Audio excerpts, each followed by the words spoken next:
The gavel echoed through the sterile courtroom like thunder, and 9-year-old Amara pressed herself deeper into the hard wooden bench. She watched her daddy stand tall in his pressed suit, his voice smooth as honey as he spoke to the judge about how much he loved her. But Amara's small hands trembled in her lap because she knew something the grown-ups didn't know yet. She knew her daddy was telling lies. Big, scary lies that made her stomach hurt and her heart pound so fast she thought it might jump right out of her chest. "Your Honor," Michael Davis said, adjusting his tie with practiced confidence, "I've been trying to reconnect with my daughter for months now. Her mother has been keeping Amara from me, filling her head with stories that simply aren't true." Denise Thompson felt her world crumbling around her. She sat behind the plaintiff's table, her hands clasped so tightly her knuckles had gone white. 3 years of single motherhood, 3 years of building a safe, loving home for Amara, and now her ex-husband was painting her as some kind of villain. The worst part was that Judge Holmes seemed to be buying every word. "Mr. Davis," the judge said, leaning forward with interest, "can you elaborate on these alleged stories?" Michael's lawyer, a sharp-dressed man named Robert Kane, stood up.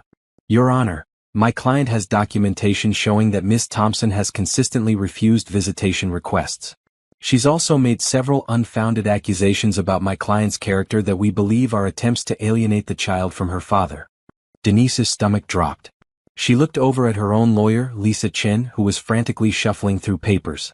They had evidence too, but somehow Michael's side seemed more prepared, more convincing. How was this happening?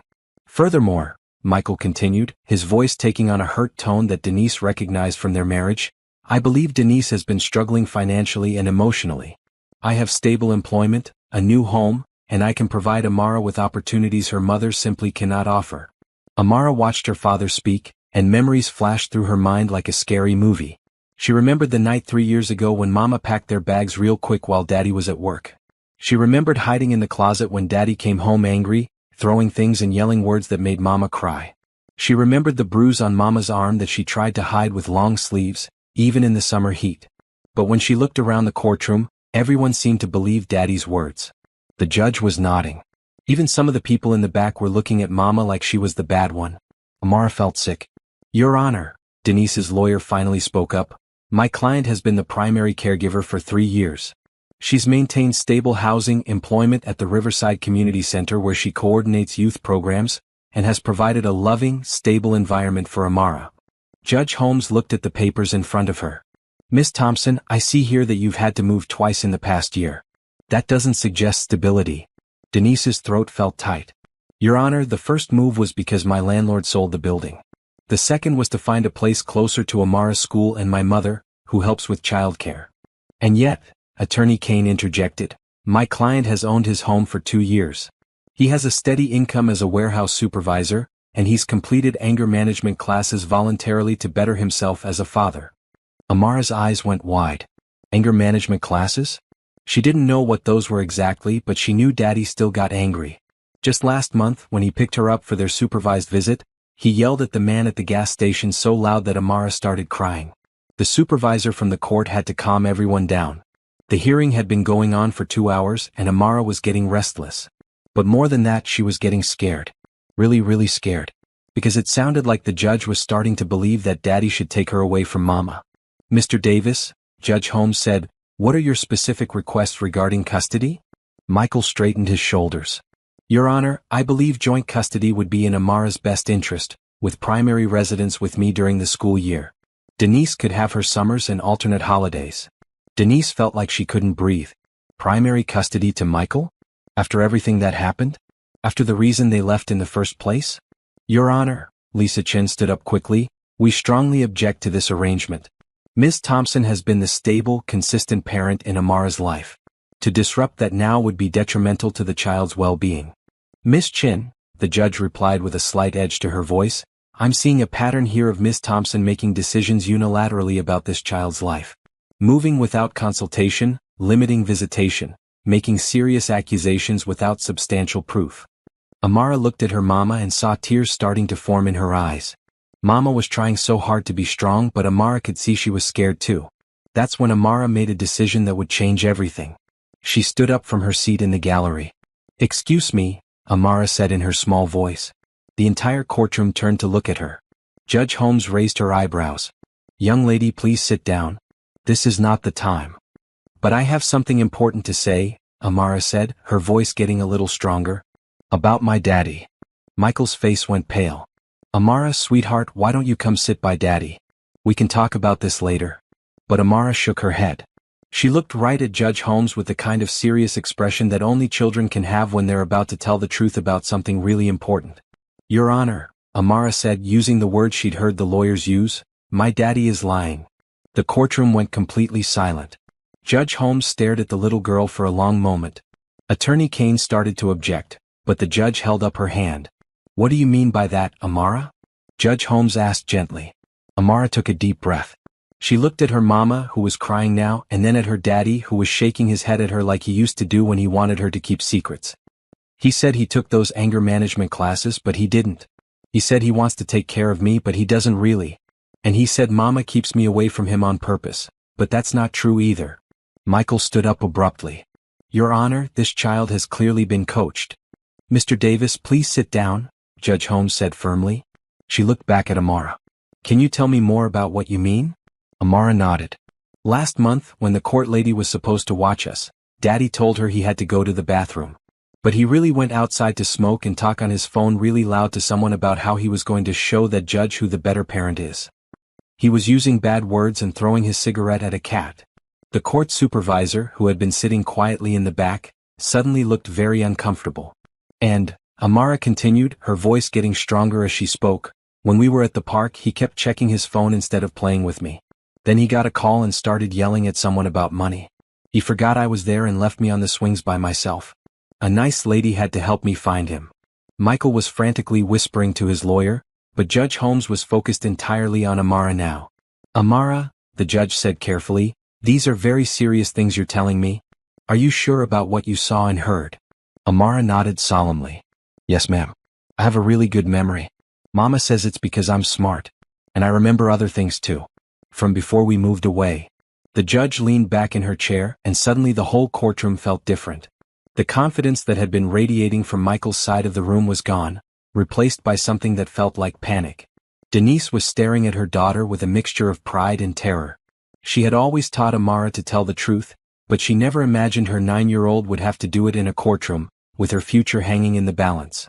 Your Honor, Attorney Kane said quickly, this child is clearly confused and has been influenced by... Mr. Kane, Judge Holmes interrupted, I think we need to hear what Amara has to say. In my chambers. Privately. As the judge stood up, Michael called out desperately, Amara, baby, you don't have to do this. Daddy loves you. We can go get ice cream after this just like we used to. But Amara just looked at him with those wise, sad eyes that children get when they've seen too much too soon. Daddy, she said quietly, you never took me for ice cream. You promised but you never did. Just like you promised you wouldn't hurt Mama anymore, but you did anyway. The courtroom erupted in whispers, and Judge Holmes banged her gavel hard. We're going into recess, she announced. Amara, would you come with me please? And I want to see both attorneys in my chambers in 10 minutes. As the little girl walked toward the judge's chambers, holding her head high despite her trembling hands, Denise felt something shift inside her chest. For the first time in months she felt like maybe, just maybe, the truth was finally going to come out. But she also knew that whatever happened next would change all of their lives forever. The question was, would her brave little girl's words be enough to keep them together, or would this be the beginning of an even bigger fight? Michael was pacing behind his attorney's table, his careful composure finally cracking. And in that moment, Denise saw the man she remembered from their worst days together, angry, desperate, and dangerous. The bailiff was keeping a close eye on Michael now, and Denise realized that Amara's courage had done something else. It had shown everyone in that room who Michael Davis really was. Judge Patricia Holmes had been on the family court bench for 15 years, and she thought she'd heard everything. But as she sat across from 9-year-old Amara Thompson in her private chambers, something about this case was making her reconsider everything she thought she knew. Amara, Judge Holmes said gently, removing her black robe and sitting in a regular chair instead of behind her big desk, I want you to know that you're very brave for speaking up today. But I also want you to understand that this is a very important conversation we're about to have. Amara sat in the big leather chair with her feet dangling, but her back was straight and her eyes were clear. I know it's important, Judge Holmes. That's why I had to say something. Even though it scared me. The judge smiled softly. In her years on the bench, she'd learned to read children pretty well. Some were coached by bitter parents, some were confused, and some were afraid to speak. But occasionally she met a child like Amara, one who had seen too much but still had the courage to tell the truth. "Tell me about the night you and your mother left your father's house," Judge Holmes said. Amara took a deep breath. "It was 3 years ago, but I remember it like it was yesterday. Daddy came home from work really mad about something. He was yelling at Mama in the kitchen while I was supposed to be sleeping. But I got scared and went to hide in my closet." "What did you hear him yelling about?" "Money mostly. And he kept saying Mama was stupid and worthless. He used really bad words that I'm not supposed to say." Amara's voice got quieter. "Then I heard something crash like a plate breaking. And Mama started crying." Judge Holmes made notes on her legal pad. "What happened next?" "I peeked out of my closet and I saw Daddy grab Mama's arm real hard. She said, 'Michael, please, you're hurting me,' but he didn't let go. He pushed her against the refrigerator and kept yelling in her face."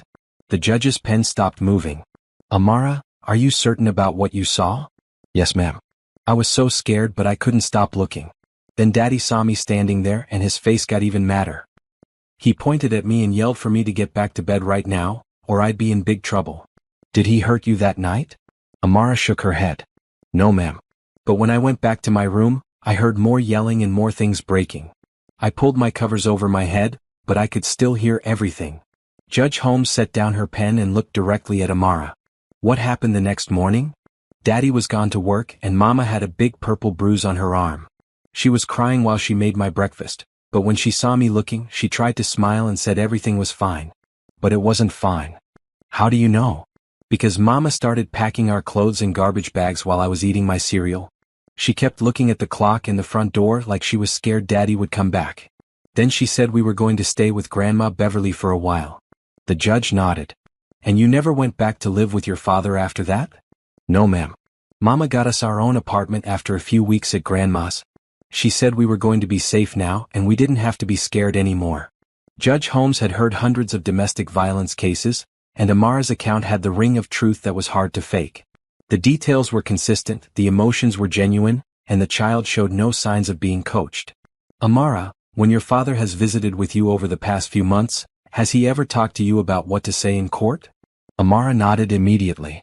"Yes, ma'am. Last time he said if anyone asked me about why we left, I should say that Mama just got scared for no reason. He said Mama makes up stories because she doesn't want him to be happy. But you don't believe that?" "No, ma'am. Mama doesn't make up stories. She tells the truth even when it's hard. Like when she had to tell me we couldn't go to Disney World because we didn't have enough money. She could have made up an excuse, but she told me the truth." The judge was quiet for a moment. "Amara, do you love your father?" The question seemed to surprise the little girl. She thought about it carefully before answering. "I used to love him a lot. When I was little he would pick me up and spin me around and it made me laugh.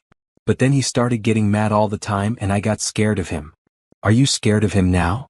"Sometimes. When his voice gets loud or when his face gets that angry look, I remember that night when Mama got hurt. And I remember how scared I felt." Judge Holmes made more notes.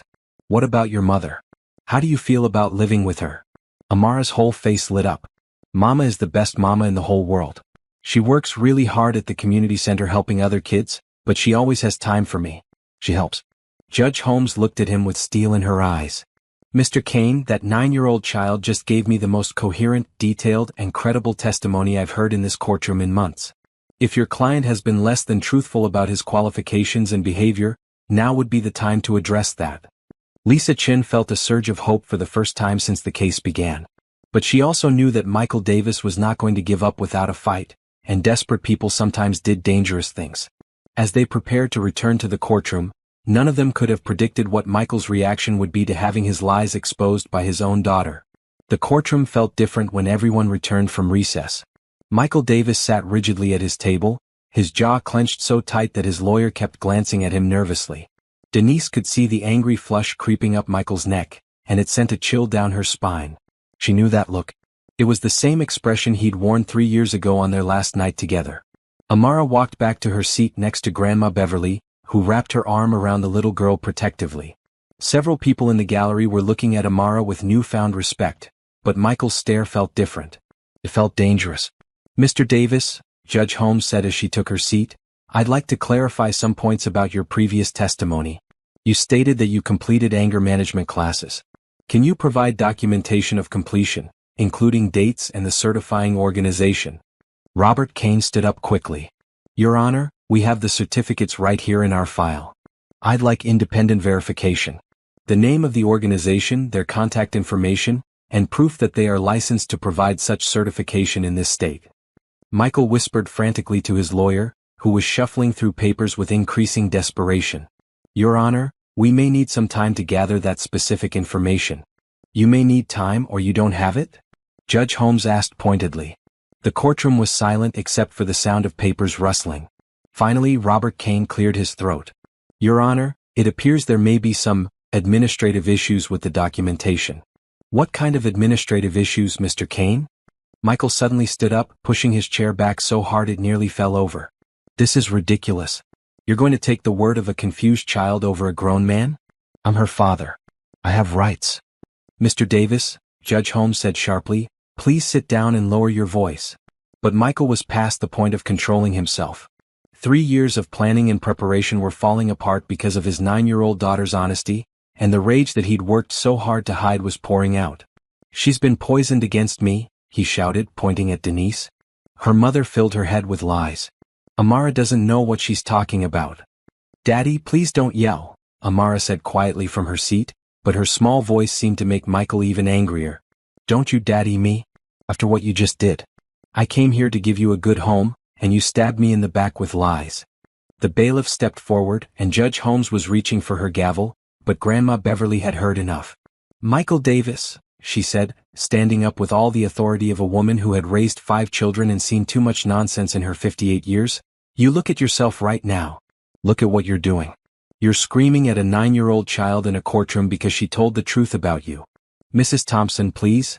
Attorney Kane tried to intervene. No, Beverly continued, her voice carrying across the courtroom, this man is showing everyone exactly who he is. That baby didn't lie about anything. She just said what she saw with her own eyes. And instead of being ashamed of his behavior, he's trying to scare her into taking it back. Michael turned his fury toward Beverly. You stay out of this, old woman. This is between me and my family. That child is my family, Beverly shot back. And I've been watching you try to intimidate my daughter and granddaughter for 3 years. Well, it stops today. Denise was crying now, but not from sadness. She was crying from relief and gratitude. For 3 years she'd felt alone in her fight to protect Amara. But now, sitting in this courtroom, she realized she wasn't alone at all. Her mother was fighting for them. Her daughter was fighting for them. And maybe, finally, the system was fighting for them too. That's enough. Judge Holmes banged her gavel hard enough to make everyone jump. Mr. Davis, you will sit down immediately, or you will be removed from this courtroom. Michael looked around wildly as if suddenly realizing where he was and what he'd just done. His outburst had revealed everything that Amara had tried to tell the judge about his anger and his inability to control himself. Your Honor, he said, trying to regain his composure, I apologize. This is just very emotional for me. I love my daughter and I... Mr. Davis, Judge Holmes interrupted, your behavior in the last 5 minutes has told me more about your character than all the paperwork in your file. Please sit down while I review the facts of this case. Lisa Chin could barely contain her relief. Michael's explosion had done more to support their case than hours of testimony could have accomplished. But she was also worried about what this meant for Denise and Amara's safety after the hearing. Judge Holmes looked down at her notes, then at Amara, who was sitting quietly next to her grandmother with tears in her eyes. The child had shown incredible bravery in speaking up, and she'd been rewarded by having her father scream at her in a room full of strangers. Based on the testimony I've heard today, both in open court and in chambers, I have serious concerns about Mr. Davis's fitness as a custodial parent, the judge began. Michael started to stand again, but his lawyer grabbed his arm and pulled him back down. The child in question has provided credible, detailed testimony about experiences of domestic violence in the home, as well as concerning behavior during supervised visitation. Mr. Davis's inability to provide proper documentation for his claimed anger management treatment, combined with his outburst in my courtroom today, supports the child's account. Denise felt her heart pounding. Was this really happening? Furthermore, Judge Holmes continued, I am troubled by what appears to be an attempt to manipulate this child into providing false testimony favorable to her father. A parent who truly loves their child does not ask them to lie, especially not about matters as serious as domestic violence. Michael was whispering urgently to his lawyer, who was shaking his head and looking defeated. However, the judge said, and Denise's heart sank, I want to be absolutely certain that my decision is based on verified facts rather than emotions, no matter how compelling the testimony. Judge Holmes looked directly at Michael. Mr. Davis, I am ordering a complete background investigation, including verification of your employment history, residence history, and any court records from other jurisdictions. I am also ordering a psychological evaluation to assess your fitness for any form of custody or visitation. Your Honor, Robert Kane said desperately, surely such extreme measures aren't necessary. Mr. Kane, your client just demonstrated in my courtroom exactly the kind of explosive anger that his daughter testified about. I would say these measures are not only necessary but overdue. The judge turned to Denise. Ms. Thompson, I am maintaining the current custody arrangement pending completion of these investigations. Mr. Davis's supervised visitation is suspended until further notice. Michael jumped to his feet again. You can't do this. She's my daughter. I have rights. Mr. Davis, you forfeited many of those rights when you chose to intimidate and potentially endanger a child. Your daughter, in fact. The bailiff was now standing directly behind Michael, ready to act if necessary. This hearing is adjourned pending completion of the ordered investigations. Ms. Thompson, please remain available for any additional questions. And I want security to escort Mr. Davis from the building. As the gavel came down, Denise felt Amara's small hand slip into hers. Her daughter looked up at her with those wise, tired eyes and whispered, Is it over, Mama? Are we safe now? Denise squeezed her daughter's hand and looked over at Michael, who was being led out of the courtroom by security. His face was twisted with rage and he was still muttering angrily to his lawyer. I think so, baby, Denise whispered back. I think we're finally safe. But even as she said the words, she couldn't shake the feeling that Michael's anger hadn't been satisfied by the judge's ruling. If anything, it had been made worse. And she knew from experience that Michael Davis didn't handle rejection well. Beverly leaned over and hugged both her daughter and granddaughter. That child just saved this whole family, she said quietly. Amara, you were the bravest little girl I have ever seen. Amara smiled for the first time all day. I was scared, Grandma. But Mama always says we have to be brave when someone needs our help. And Mama needed my help today. Lisa Chin approached their table with a smile. Denise, I have to tell you, in 15 years of family law, I have never seen a case turn around so completely. Amara's testimony was remarkable. What happens now? Denise asked. Now we wait for the investigations to be completed. But honestly, after what happened here today, I don't think Michael will be getting any kind of custody or visitation rights. His own behavior destroyed his case. As they gathered their things to leave the courtroom, Amara tugged on her mother's sleeve. Mama, I'm sorry I had to talk about sad things. But I couldn't let Daddy take me away from you. Denise knelt down and hugged her daughter tightly. You have nothing to be sorry for, baby. You told the truth, and that's always the right thing to do, even when it's scary. Are you proud of me? I have never been more proud of anyone in my entire life. As they walked out of the courthouse together, Denise felt something she hadn't experienced in 3 years. Hope. Real, solid hope that they could build a future together without fear. But she also made a mental note to call the security company about upgrading their apartment's locks, just to be safe. Because she knew that while they had won this battle, Michael's reaction suggested that the war might not be over yet. 2 weeks after the hearing, Denise was trying to establish a new sense of normal for herself and Amara. The supervised visits with Michael had been suspended, which meant their weekends were their own again. But instead of feeling completely free, Denise found herself looking over her shoulder more often, checking locks twice, and feeling jumpy every time her phone rang.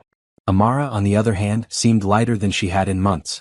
She was sleeping through the night again, her appetite was back, and her teacher, Mrs. Rodriguez, had called to say that her concentration in school had improved dramatically. Mama, Amara said one evening as they sat at their small kitchen table working on homework, do you think Daddy is still angry at me? Denise set down her coffee mug and looked at her daughter carefully. They had talked about the hearing several times, but this was the first time Amara had expressed worry about her father's reaction.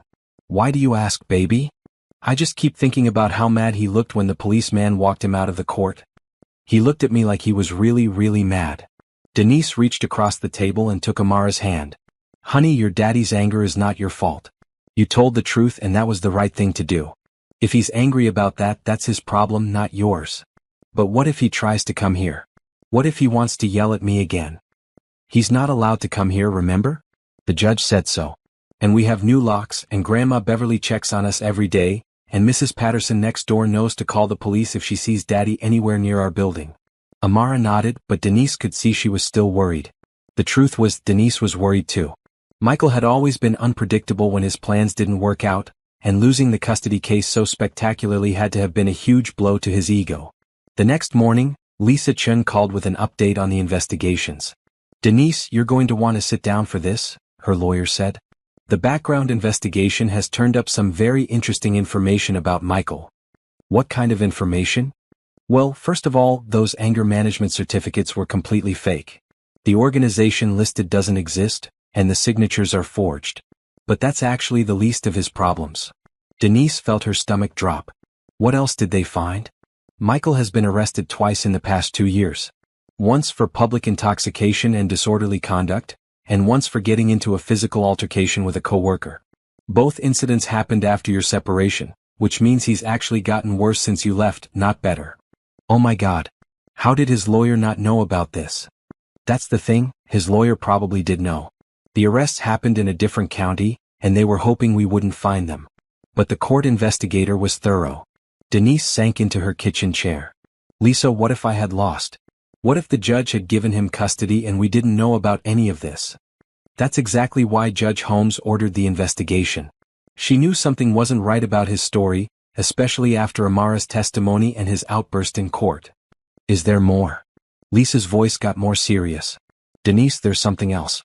The investigator talked to Michael's current neighbors, and apparently there have been complaints about loud arguments and what sounded like things being thrown around in his apartment.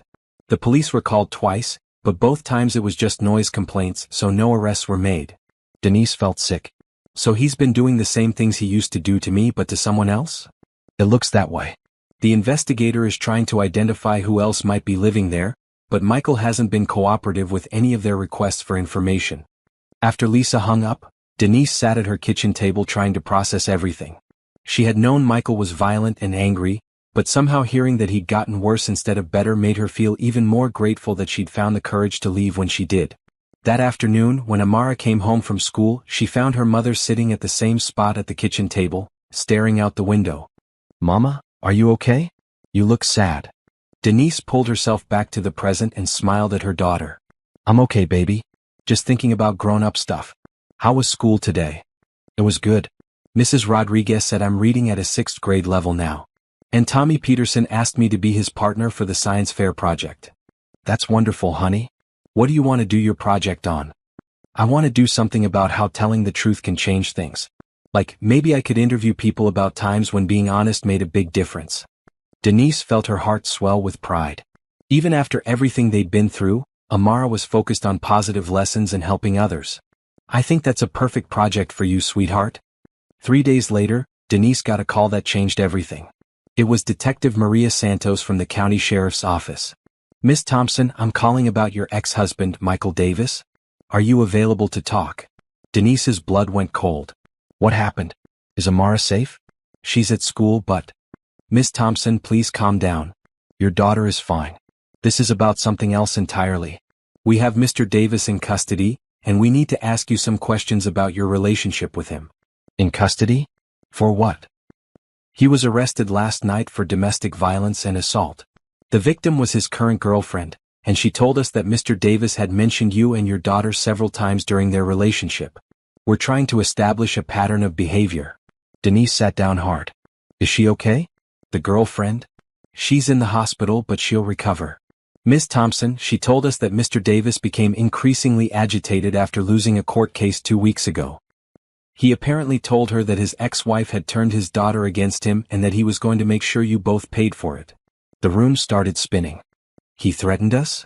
"Not directly, but he made statements that concerned us enough to want to talk to you. Can you come down to the station this afternoon?" Denise called her mother to pick up Amara from school, then drove to the sheriff's office with shaking hands. Detective Santos was a kind woman in her 40s who reminded Denise a little of her mother. No nonsense but compassionate. "Miss Thompson, thank you for coming in. I want you to know that this conversation is primarily for our investigation into Mr. Davis's current charges, But I also want to make sure you and your daughter are safe. What exactly did his girlfriend tell you? Detective Santos opened a folder. Her name is Jennifer Walsh. She's been dating Mr. Davis for about 8 months. According to her statement, he became increasingly violent and controlling over the past few weeks, especially after what she described as a custody hearing that went badly. Denise nodded. That would be our hearing 2 weeks ago. Ms. Walsh told us that Mr. Davis would drink and rant about how you had poisoned his daughter against him. He apparently became obsessed with the idea that you and Amara had conspired to make him look bad in court. Detective, my daughter told the truth about what she experienced. That's all. I believe you, Miss Thompson. But what concerns us is that Mr. Davis told Ms. Walsh he was going to teach both of them a lesson they'd never forget. When she asked what he meant, he said you and your daughter needed to understand that there were consequences for crossing him. Denise felt like she couldn't breathe. Are you saying he was planning to hurt us? We don't know exactly what he was planning, but his behavior toward Ms. Walsh escalated dramatically. He beat her badly enough to require hospitalization, and during the attack he kept saying things like, "This is what happens to women who don't know their place." Detective Santos closed the folder and looked directly at Denise. Miss Thompson, based on what we know about domestic violence patterns and given Mr. Davis's statements about you and your daughter, I strongly recommend that you consider relocating temporarily while we sort this out. Relocate? But Amara's school, my job. I understand it's disruptive, but Mr. Davis made bail this morning. Denise felt the world tilt sideways. He's out? But you said he nearly killed his girlfriend. His lawyer argued that he wasn't a flight risk, and the judge set a high bail. Apparently, someone put up the money for him. Denise was trying to process this information when Detective Santos's phone rang. She answered it, and Denise watched her expression change from professional concern to alarm. Miss Thompson, the detective said as she hung up, we need to get you home right now. That was dispatch. Your neighbor called 911 because someone matching Mr. Davis's description has been seen in your apartment complex's parking lot for the past hour.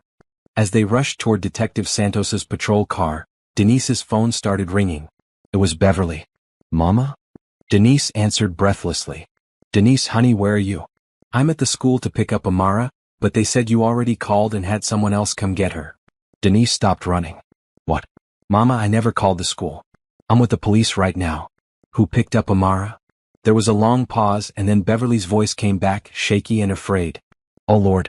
Denise, they said a man came with proper identification claiming to be her father. They said he had legal paperwork showing he had the right to pick her up. Detective Santos grabbed the phone from Denise's hand. Ma'am, this is Detective Santos with the county sheriff's office. I need you to stay exactly where you are and call 911 immediately. Tell them we have a possible child abduction in progress. Denise couldn't breathe, couldn't think, couldn't do anything but stare at the detective in horror. My baby, she whispered. He took my baby. Detective Santos was already on her radio, calling for backup and putting out an alert for Michael's vehicle.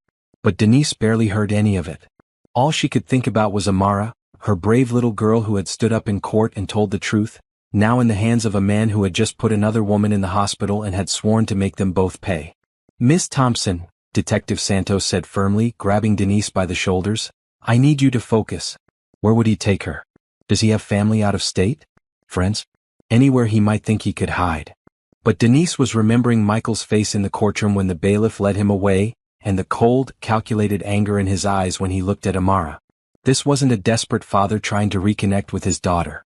This was a man whose plans had been ruined by a 9-year-old's honesty, and he was going to make sure she understood the price of crossing him. Detective, Denise said, her voice stronger than she felt, Michael doesn't want custody of Amara. He wants revenge. And he's just figured out the perfect way to get it. The Amber Alert went out at 3:47 p.m. Child abduction Amara Thompson, age 9, African-American female, last seen with non-custodial father Michael Davis. Denise stared at her daughter's school photo on her phone screen and felt like her heart was being ripped out of her chest. Detective Santos had set up a command center at the police station, and the small room was buzzing with activity. Officers were checking traffic cameras, contacting Michael's known associates, and coordinating with neighboring counties. But it had been 4 hours since Amara was taken from school, and there had been no sightings of Michael's car. Denise, Beverly said, sitting beside her daughter and holding her hand tightly, that baby is smart. Remember how she handled herself in that courtroom? She's not going to let him hurt her without a fight. Denise wanted to believe her mother, but she kept thinking about Michael's girlfriend lying in the hospital and the rage she'd seen in Michael's eyes. He had never physically hurt Amara before, but then again, Amara had never publicly humiliated him in front of a judge either. "Ms. Thompson," Detective Santos approached with a tablet in her hand. "We've been monitoring Michael's phone and bank activity.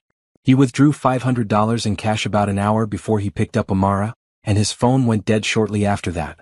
But we did get something from the school's security cameras." She showed Denise the footage of Michael walking into the elementary school office. He looked calm, professional, like any other parent picking up their child. But when Amara appeared in the frame, walking beside him toward the exit, Denise could see something in her daughter's body language that made her heart sink. "She knows something's wrong," Denise whispered. "Look at how she's walking. She always walks closer to people when she's scared." Detective Santos nodded. "We're also seeing from the parking lot footage that she got into his car willingly, which suggests he hasn't threatened her yet." "That's good news." "How is that good news?" "He has my daughter. Because it means she's not in immediate physical danger. If he wanted to hurt her right away, he wouldn't have bothered with the elaborate school pickup. He has some kind of plan." Lisa Chin arrived at the police station just as the sun was setting. "Denise, I came as soon as I heard. What can I do?" "The court gave him supervised visits," Denise said bitterly. "How was he able to just walk into her school and take her?" "Because technically the supervision order was suspended pending investigation, not revoked entirely. And schools don't always have access to the most current court orders. He probably showed them the old paperwork that gave him visitation rights." Detective Santos's radio crackled. "We've got a possible sighting," she announced to the room. "Gas station attendant in Millerville thinks he saw Michael's car about 2 hours ago. That's about 90 miles north of here." "Millerville?" Beverly repeated. "Isn't that where Michael's brother lives?" Denise sat up straighter. "David Davis. I forgot about him. They weren't close, but Michael mentioned him sometimes. Do you have contact information?" "No, but David works at the lumber mill up there. Michael always said his brother was the only person who understood him." Detective Santos was already making calls. Within minutes, they had David Davis's address and were coordinating with the Millerville Police Department. Meanwhile, in a small cabin about 20 miles outside Millerville, Amara was trying very hard not to show how scared she was. Her daddy had been acting strange ever since he picked her up from school. At first, he'd been almost too nice, buying her a candy bar and asking about her day. But as they drove further and further from home, his mood had changed.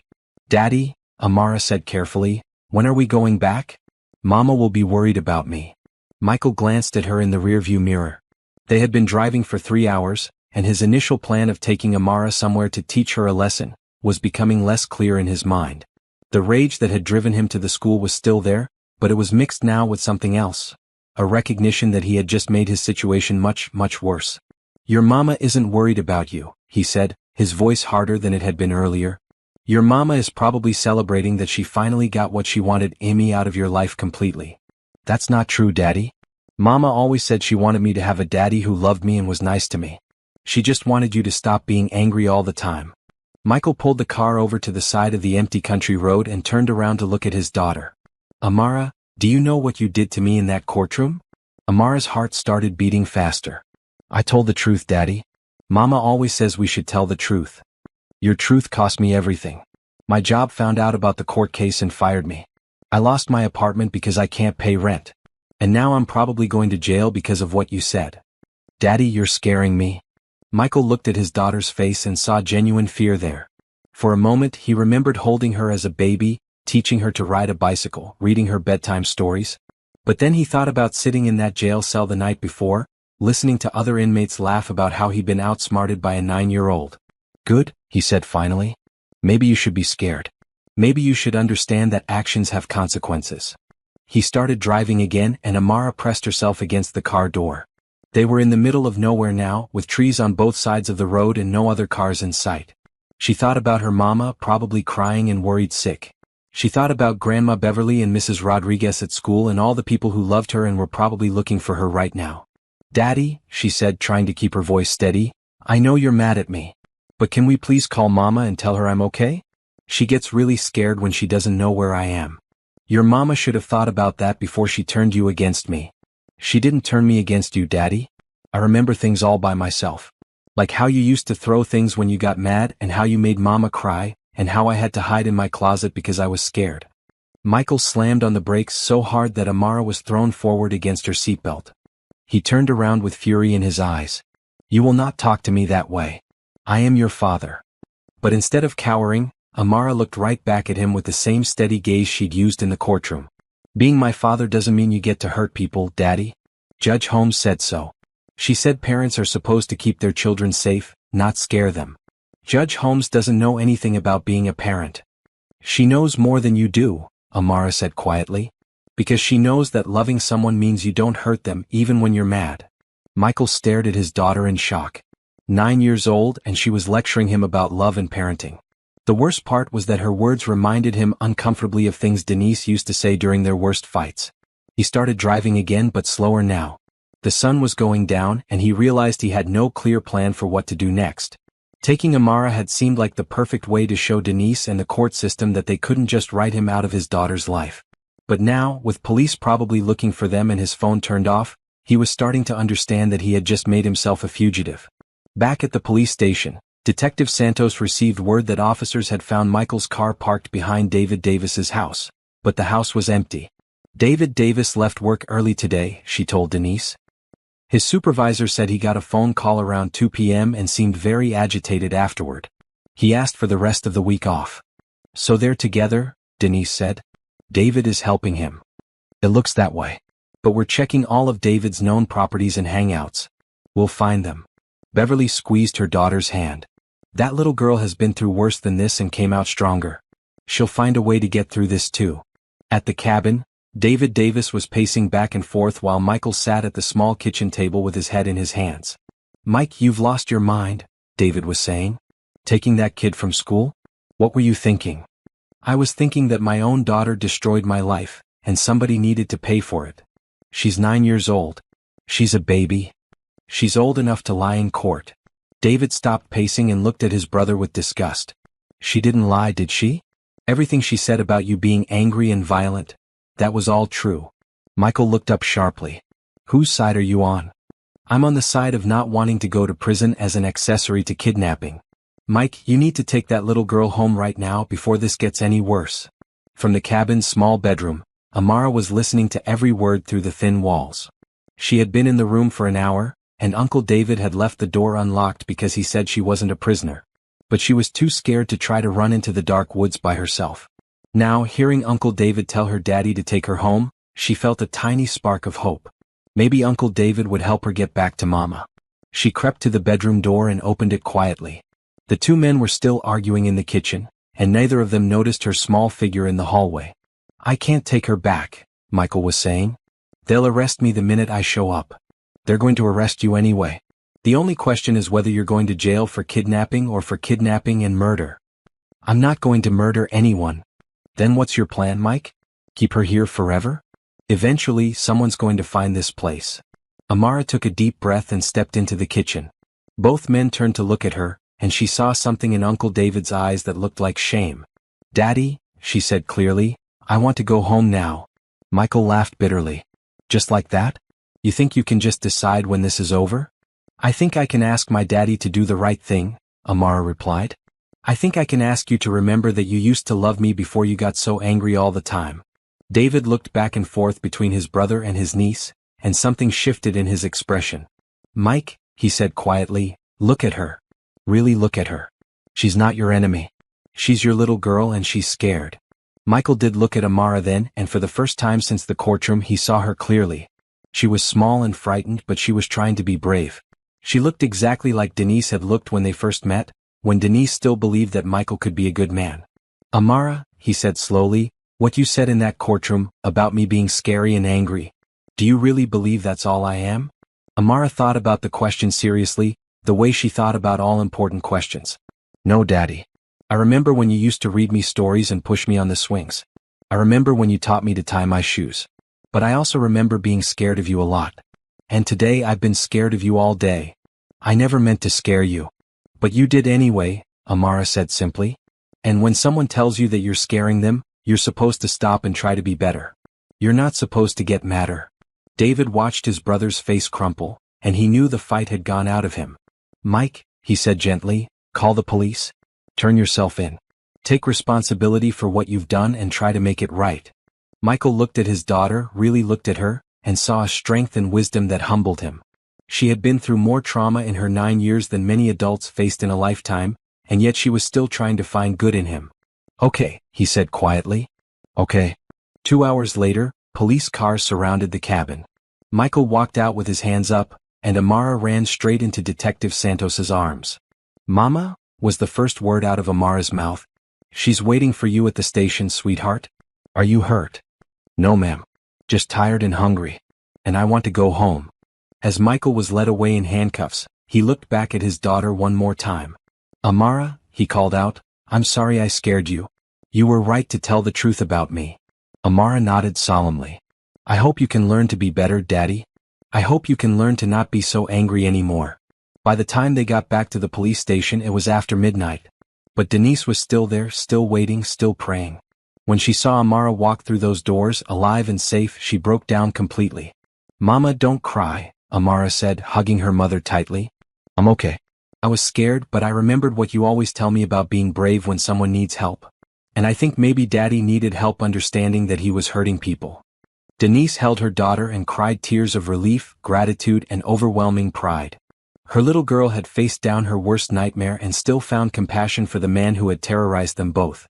"I love you so much, baby girl. You are the strongest, bravest person I know." "I love you too, Mama. Can we go home now? I want to sleep in my own bed and have pancakes in the morning and go to school and tell Mrs. Rodriguez about my science fair project." As they walked out of the police station together, hand in hand, Denise realized that this was truly the end of their ordeal. Michael would be going to prison for kidnapping, and they would finally be free to build the life they deserved. "Mama," Amara said as they got into Beverly's car, "do you think telling the truth was worth all this trouble?"